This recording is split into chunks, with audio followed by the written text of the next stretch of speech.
بسم اللہ الرحمن الرحیم۔ سورۃ التکویر۔ وجہ تسمیہ: تکویر کا معنی ہے لپیٹنا۔ اس سورت کی پہلی آیت میں قیامت کے دن سورج کو لپیٹ دیے جانے کا ذکر ہے، اسی وجہ سے اس سورت کا نام سورۃ التکویر ہے۔ فضیلت: سورۃ التکویر میں بہت وضاحت کے ساتھ قیامت کے مناظر کا بیان ہے۔ نبی کریم صلی اللہ علیہ وسلم نے فرمایا، جو شخص قیامت کو اپنی آنکھوں سے دیکھنا چاہے وہ سورۃ التکویر، سورۃ الانفطار اور سورۃ الانشقاق کو پڑھ لے۔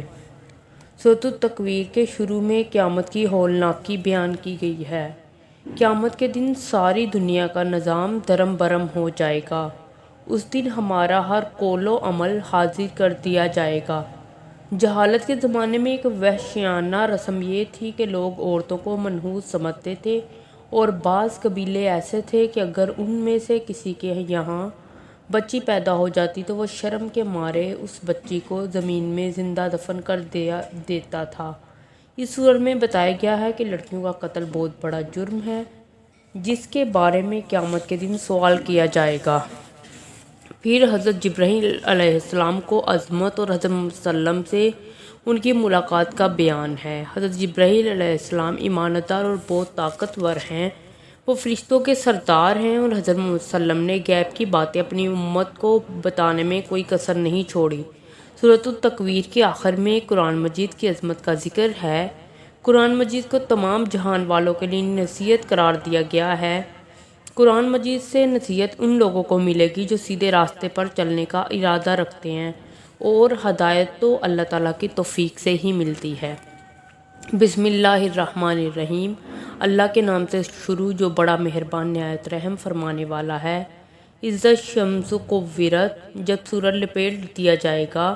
واذا النجوم انکدرت، اور جب ستارے بے نور ہو جائیں گے۔ واذا الجبال سیرت، اور جب پہاڑ چلائے جائیں گے۔ واذا العشار عطلت، اور جب 10 ماہ والی حاملہ اونٹنیاں بیکار چھوڑ دی جائیں گی۔ واذا الوحوش حشرت، اور جب وحشی جانور جمع کیے جائیں گے۔ واذا البحار سجرت، اور جب سمندر بھڑکا دیے جائیں گے۔ واذا النفوس زوجت، اور جب روحیں جسموں سے ملا دی جائیں گی۔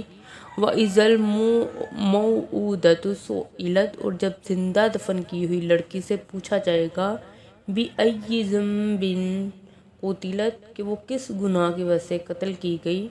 واذا الصحف نشرت، اور جب اعمال نامے کھول دیے جائیں گے۔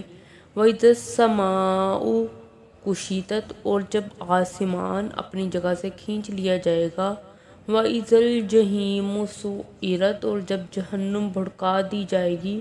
واذا الجنۃ ازلفت، اور جب جنت قریب کر دی جائے گی۔ علمت نفس ما احضرت، ہر شخص جان لے گا جو کچھ وہ لے کر آیا۔ فلا اقسم بالخنس، تو میں پیچھے ہٹ جانے والے ستاروں کی قسم فرماتا ہوں۔ الجوار الکنس، جو چلنے والے چھپ جانے والے ہیں۔ واللیل اذا عسعس، اور قسم ہے رات کی جب وہ جانے لگتی ہے۔ والصبح اذا تنفس، اور صبح کی جب وہ روشن ہوتی ہے۔ انہ لقول رسول کریم، یقیناً یہ قرآن بڑی عظمت والے فرشتے کا لایا ہوا کلام ہے۔ ذی قوت عند ذی العرش المکین، جو قوت والا ہے، عرش والے اللہ کے نزدیک بلند مرتبے والا ہے۔ مطاع ثم امین، جس کی آسمانوں میں اطاعت کی جاتی ہے اور وہ وہاں ایماندار ہے۔ وما صاحبکم بمجنون، اور تمہارے صاحب نبی صلی اللہ علیہ وسلم دیوانے نہیں ہیں۔ وَلَقَدْ رَآهُ بِالْأُفُقِ الْمُبِينِ، اور یقیناً انہوں نے اس فرشتے کو دیکھا ہے آسمان کے کھلے کنارے پر۔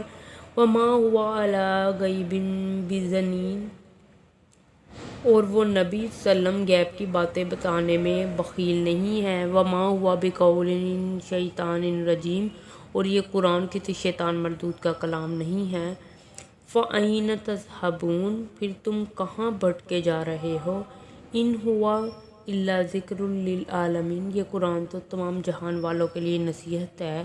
لِمَنْ شَاءَ مِنْکُمْ أَنْ یَسْتَقِیمَ، اس شخص کے لیے جو تم میں سے سیدھے راستے پر چلنا چاہے۔ وَمَا تَشَاءُونَ إِلَّا أَن يَشَاءَ اللَّهُ رَبُّ الْعَالَمِينَ، اور تم صرف وہی چاہ سکتے ہو جو اللہ چاہے، جو تمام جہانوں کا رب ہے۔